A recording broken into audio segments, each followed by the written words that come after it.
But yeah, I can give you the names of a couple of companies that are doing secured loans for buy-to-let properties. Yeah, buy-to-let seems to be about 70 or 75%. They will, yeah, exactly, exactly. They're not, you know, you're not going to get companies that are going to give you, you know, lend up to 100% of the value anymore, and particularly not for that purpose. But again, it really depends what your other options are. What's the cheapest unsecured loan you're used to seeing right now? I mean, if you go on something like Money Supermarket, that they're advertising, some people are still advertising loans of around 5.5%, but that is not a typical APR. That is an absolute super duper rate that if you tick every single box that company has to offer, you may get that rate. The typical APRs tend to be higher. The typical APRs that I've looked at over the last couple of weeks tend to be about 9.5, 10%. Even though the Bank of England has dropped their rate, the LIBOR rate, which is the rate that the banks lend to each other at, has increased dramatically over the last few months. It has cooled back down again now, but the kind of rates that companies are coming out with are still higher than they were even a month or two ago. It's an uncertain market. The financial institutions have taken a real hit from all this. And I think the days of things like loss-leading mortgages to get people in the door so they can flog them a credit card and home insurance and whatever else are long gone. Again, this is my opinion. It's not what AJ says, but I think, you know, with the consolidation you're going to see now in the banking industry, the long-term thing that I see happening is that the mortgage rates will go higher. There will be more realistic fees attached to borrowing, attached to loans, but just my opinion. If I'm right, then you remember me and think he knew his stuff. Okay. Get a business partner. I've already touched on this. Again, it's strength shared in numbers. You know, it might be more than one business partner.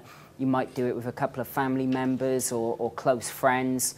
The thing to remember is if you are going to bring a partner on board, it is business. And, you know, if you're going to do it with your best mate, it could cost the friendship. So just bear that in mind. Go in with your eyes open and make sure, you know, both people involved or all people involved in any partnership are fully aware of what their responsibilities are, what they stand to gain, and what the pitfalls are if anything goes wrong, yeah?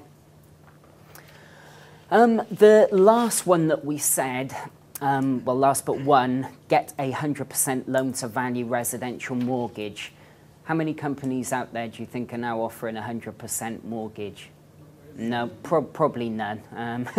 I certainly haven't heard of one. Obviously, this time, a year and a half ago, there was still mortgage companies. Northern Rock, they go to 125% on residential mortgage. Yeah, exactly. Hey, come on, you can't say a bad word about Northern Rock. We are all shareholders in Northern Rock, yeah? Everybody in this room's a shareholder now in Northern Rock. That part of the industry has just disappeared. I mean, what Northern Rock used to do, they would do a 95% mortgage on the property, and then they would do an unsecured loan to make that up to an overall loan of 125% of the value of your property. So obviously first-time buyers could not only finance the mortgage up to 95%, they could probably strike a deal with family members. Look, give us the deposit, we'll give you that back. And then on completion, they go out, they can decorate the property as they wish, fill it with all their toys and gadgets, fill the wardrobes, go on a holiday and plonk a nice new car on the drive. Great for the people, you know, but a few years down the line when, you know, things have changed a little bit, rates have gone up, maybe, you know, one of them has lost their job, all of a sudden can't afford to pay back.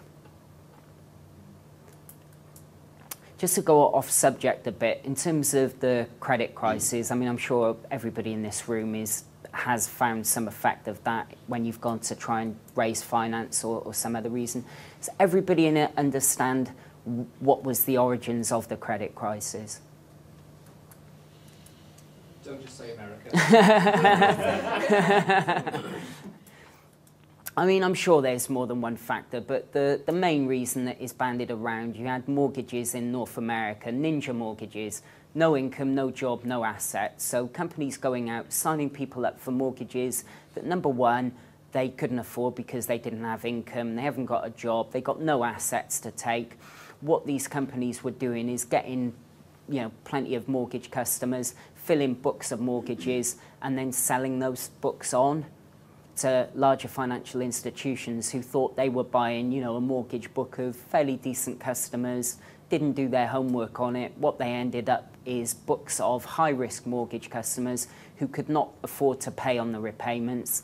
They subsequently had to downvalue what that book was worth to their business, take a hit on that. All of a sudden, these financial institutions start realizing, well, hang on, we've got to offset that much money because what we thought was worth X amount is now only worth Y. All of a sudden, the flow of money between institutions stops. Institutions start thinking, well, we don't want to be lending too much of this out. We might need that to cover off, you know, the fact that we've lost a lot of money on those mortgages. Money isn't flowing through the system, shortage of cash, everybody withdrawing, borrowing, panic. And that was the origin of it. But anyway, yeah, just to give an idea that there were companies that would lend up to big percentages of your property. I did have a look the other day. I think there was a couple that were still going to 95%. That was before this week. I wouldn't even be surprised now if that's down to 90%. All right. One final way. Who likes new build properties? Yeah? Okay. You can still get 90%.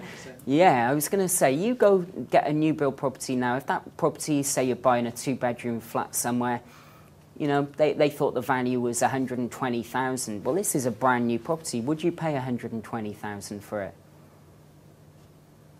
Sorry, No, yeah, would you pay? No, exactly. What kind of discount would you hope to get on that property? I don't buy new builds, I do new builds, so I'm not in that market. I don't, you know, it's not Yeah. part of my criteria. Okay. Again, just my opinion, if I was going out to buy a new build property now, I wouldn't even consider offering more than 70% of what the market value was, you know. When you've got developments that are like a quarter full, they've got 3/4 of their empty flats sat there doing absolutely nothing, I'd want a minimum of 30% off that.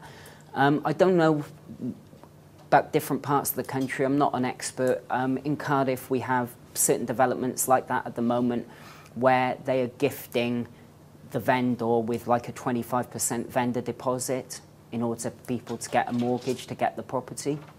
So that is the other option. You know, if you wanted to buy a property like that, depending on how desperate the person is to sell, get them to create a vendor deposit, in which case you no longer have to find the deposit to put down on that property. Any questions about anything we've said there? Touching on the base of huge discounts, what I'm finding now, because I buy land to build, Okay. the price of land has actually come down slightly. People are prepared to accept lower bids as opposed to 6 months ago, a year ago. Yeah. Land is where you made your profit. I mean, if you've got land, you make more profit than build, but now it's reverting back to sensible figures. Okay, great. Right, so that is basically how you might go around raising the initial investment. Again, there's going to be other methods, but hopefully out of the methods that I've just gone through, you'll all have taken one away that maybe you'd never thought of before. Yeah? Yeah. No? All right, plenty of nodding heads, so we'll take that as a yes.